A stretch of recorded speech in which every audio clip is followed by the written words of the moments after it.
What we're going to do now is we're going to put this coupler into this bag. And the process, and just before I go any further, a coupler is basically holds your tip. And you can exchange your tips as you go. That way it saves you time and you don't have to use as many bags. If you're using the same color for each one, of course. What you're going to do is you're going to take your scissors, you're going to cut the right here, and get a nice even cut, and then you're going to take this coupler here and you're going to unscrew it from the base, and then you're going to place this base into the bag and slide it in so that it goes into the bottom, like so. Okay? Then you're going to push it up a little bit more so it reaches that point. Then you're going to grab your tip right here. It's going to fit just right on that coupler. You take the screw piece, put it on top, and you're going to screw it in place until it tightens up and can't tighten up any further. Alright, and then you're ready to ice.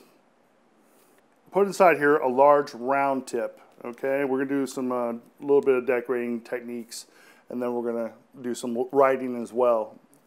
Now, I do what they call a freehand style writing on my cakes, but you can also use a toothpick to outline it on your cake, and you can use that as a cheat guide if you want.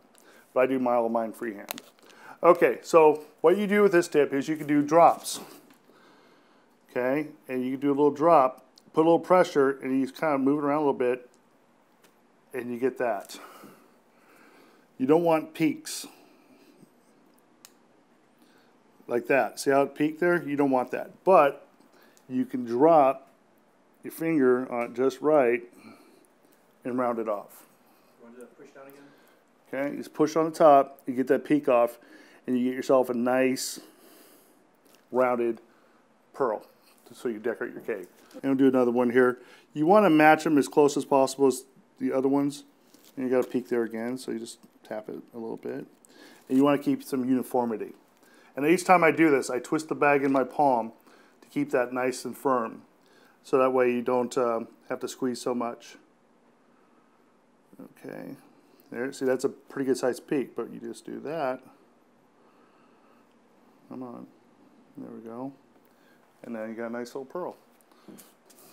For fun, let's try and do some writing. Let's do my friend's name. Okay, we start with a J. Okay. A. Then we go O. N. Jason. Now, if you have a large cake, you want to have a large writing so that way, it fills the cake up a little bit and get a nice feel of the size. If you use a small tip on a large cake, it's going to be dwarfed.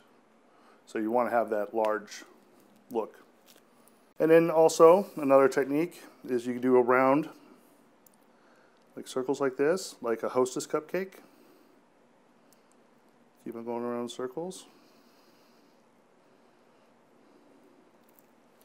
If you want to do something like that, you can do that. That's another way you can design. Also, you can do what they call the wave. Now you do this here.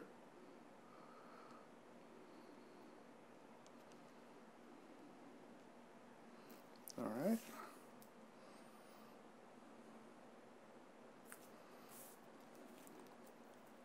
Here's a kind of a rounded wave. You do this, you start like this. More of a, looks like a C, like a continuing C line. It's more rounded. Now this is stuff you do around the base of a cake or around the edge of a cake, but like not on top, but around the base of the cake would be something you do it. Today we're going to get this cake built up. So you get our first 2 layers. Okay. And then you're going to add your other round on top of that.